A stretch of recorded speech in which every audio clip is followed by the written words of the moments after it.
Okay, let's unpack this. We have a massive amount of data here, a really deep financial research report covering Tesla's performance through Q3 and the full year 2025. And our mission here is to really get beyond the headlines. You wanted to know the true financial health of the company and specifically why revenue grew but profit just completely collapsed. Right, and what the data actually says about this push to value the company as an AI robotics company. Exactly. It's a huge pivot. And that pivot comes from this bizarre contradiction we saw at the end of 2025. You have Q3 revenue at $28.1 billion, which, beat expectations. A top-line win for sure. But then you look at the operating margin, and it contracted so severely. The full year ended with a stunning setback. It really did.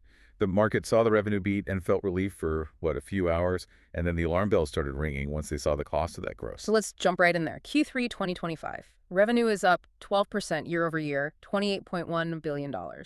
And a big part of that was demand being pulled forward in the U.S. Everyone was rushing to buy before those federal tax credits were expected to expire. So they moved the cars, but what you're saying is the bottom line just suffered. What does that margin contraction really tell us? It tells us everything. This is where the story is. The key takeaway is this incredible pressure on profitability. Operating income just plummeted. How bad was it? It was down 40% year over year. 40%. To $1.6 billion. Okay, but hang on. $1.6 billion in operating income is still a huge number, isn't it? I mean, for most companies, that's a fantastic quarter. It is, but not when you look at the trend.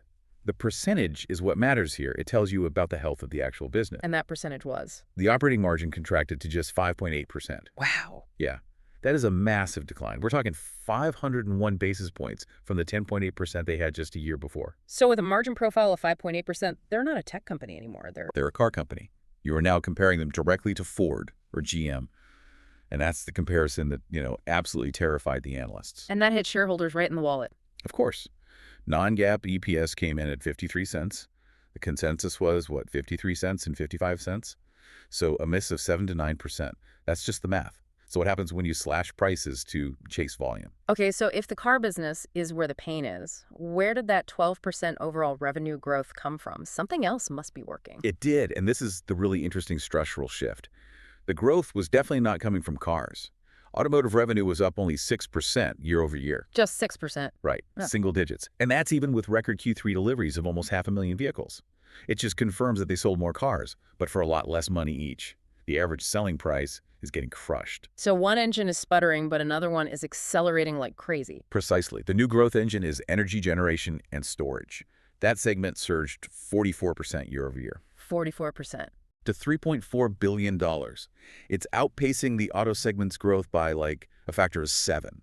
Which really validates that whole long-term vision of Tesla being more than just cars. It's an energy company. It absolutely does. Yeah. And when you drill down into the operational numbers, it's even more impressive. Storage deployments hit a record 12.5 gigawatt hours. And that's an 81% increase, right? An 81% increase year over year. And that's mostly the Megapack business, which is so important because those are stable, long-term contracts. It's a buffer against the chaos of the auto market. And I'm guessing the services revenue is also growing steadily from the sheer number of cars on the road now. It is. Services and that supercharging, insurance, all that, it grew 25% year over year. It's this reliable compounding effect. The fleet is now over 7 million cars, so that revenue just keeps ticking up. It's like an annuity. Okay, let's zoom out from Q3. The full year data for 2025. That paints an even starker picture, doesn't it? This is what forced that big pivot for management. Oh, yeah. It showed the headwinds are not temporary. Q4 deliveries came in at about 418,000 vehicles. That missed consensus. And critically, it was a 16% decline from Q4 of the previous year. And that was the tax credit hangover? That's the air pocket. All that demand was pulled into Q3, and Q4 was left empty. And for the full year, this was the big one. For the first time in their modern history, annual sales volume actually went down. That's right. Total deliveries for 2025 were 1.64 million, a 9% decline from 2024. This is the clearest signal you could possibly get that the market for the current Model 3 and Y lineup is getting saturated. So, facing all of this, the margin collapse, the first ever volume decline, what did management do on the earnings call? They changed the subject completely. It was a very sharp strategic pivot. Elon Musk basically said, you have to stop looking at us as a car company. He emphasized that Tesla must be viewed as an AI robotics company. So ignore the 5.8% margin over here and look at the cybercab and the robotaxi of the future. That's the argument. The focus is now entirely on what they're calling the primary value driver, which is the robotaxi, targeted for 2026. They're telling investors, forget the current reality, buy the AI dream. So they're taking the cash from the auto business to fund a completely different, high-risk AI venture. What does that do to their competitive position, their economic moat? Well, the analysis here assigns them a narrow moat, but it's a very conflicted picture. You have a positive trend on one side. The data assets, the FSD software. Exactly. But on the other side, you have a significant negative trend in their manufacturing cost advantage. Let's talk about that, because that was their superpower for years. How did that cost lead just evaporate? It happened because the competition, especially Chinese automakers like BYD, caught up. They replicated and in some cases even surpassed Tesla's supply chain efficiencies. So things like LFP batteries. That's a key part of it. Rivals adopted the cheaper LFP battery chemistry faster and scaled it up massively. It just proved that high-quality, cheap EVs could be made by others. And when BYD sells 2.26 million BEVs in a year, well, that proves the competition is real and scaling fast. Which makes the supercharger network even more of a lifeline, doesn't it? It's undeniably their strongest moat. It's still the deciding factor for so many buyers. But even that's changing. By opening it up, it shifts from being this exclusive walled garden to more of a platform utility. Still very valuable, but a different kind of moat. And what's the cost of chasing this new AI moat? Because that has to show up somewhere on the balance sheet. It's massive, and you can see it in R&D spending. They have these huge fixed costs from the gigafactories. So when they run below capacity, like in Q4, margins get crushed.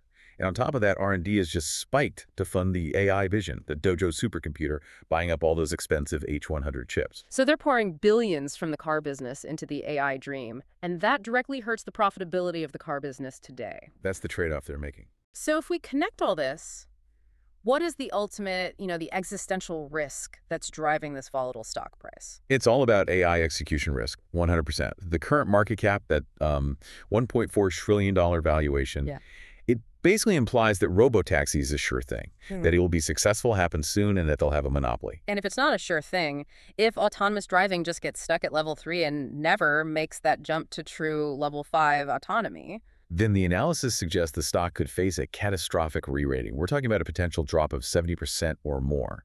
Because the price you see today is not for a car company. It's for a technology breakthrough that hasn't happened yet.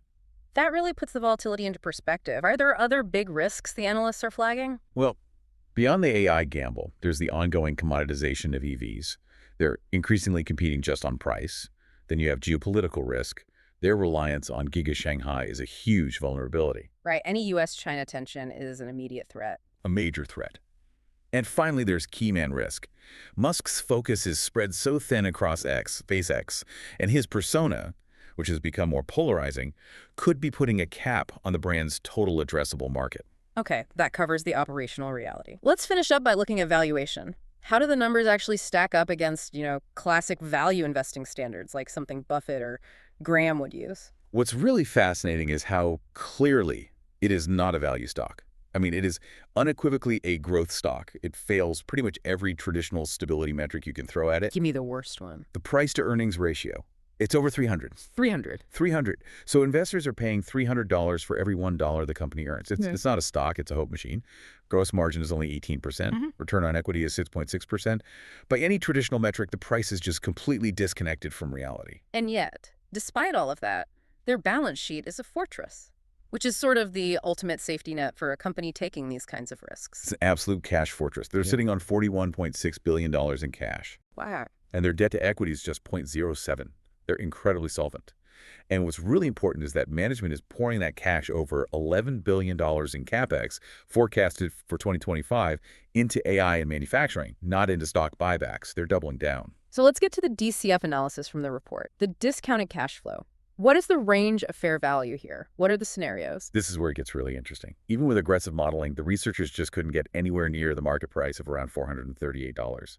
They ran 3 main scenarios. Okay, what's the worst case? The floor. AI fails, the car business stagnates. The no-growth scenario. If Tesla's just a car company with shrinking margins, the model spits out a share price of just $13.96. $13? $13.96, yeah. It suggests the price is about 96% fantasy if the AI dream collapses. Okay, what about a more moderate case? Auto business recovers a bit, energy grows. The conservative scenario. That assumes the auto business stabilizes and energy grows moderately. That gets you a share price of $56.75, still wildly overpriced today. And the bull case, the most optimistic scenario you can reasonably model. So the nominals or bull scenario. This assumes energy grows 30% a year, robotaxi launches in 2026, and it scales really fast, but maybe not perfectly. Even under those very favorable conditions, the share price comes in at $167.26. So even the absolute bull case from this professional research can't justify a price of over $400. Not even close. The conclusion is that the market price requires assumptions that go way beyond standard financial modeling. It's pricing in perfect, instant monopoly success. I think what really stands out to me from this deep dive is just that incredible tension. You have a company with a $41 billion cash fortress and the best charging network on the planet, but its core auto business is shrinking, its profits are crashing, and the operating margin is down to just 5.8%. And we saw that pivot where energy is the new growth star, and the entire investment thesis has been forced onto this high-stakes AI execution risk. Which leaves a really important question for you to think about. Given that the company is committed to spending $11 billion plus on CapEx for AI and manufacturing, how long can they keep slashing prices in the car business before the high cost of that long-term AI vision starts to seriously drain that $41.6 billion cash fortune?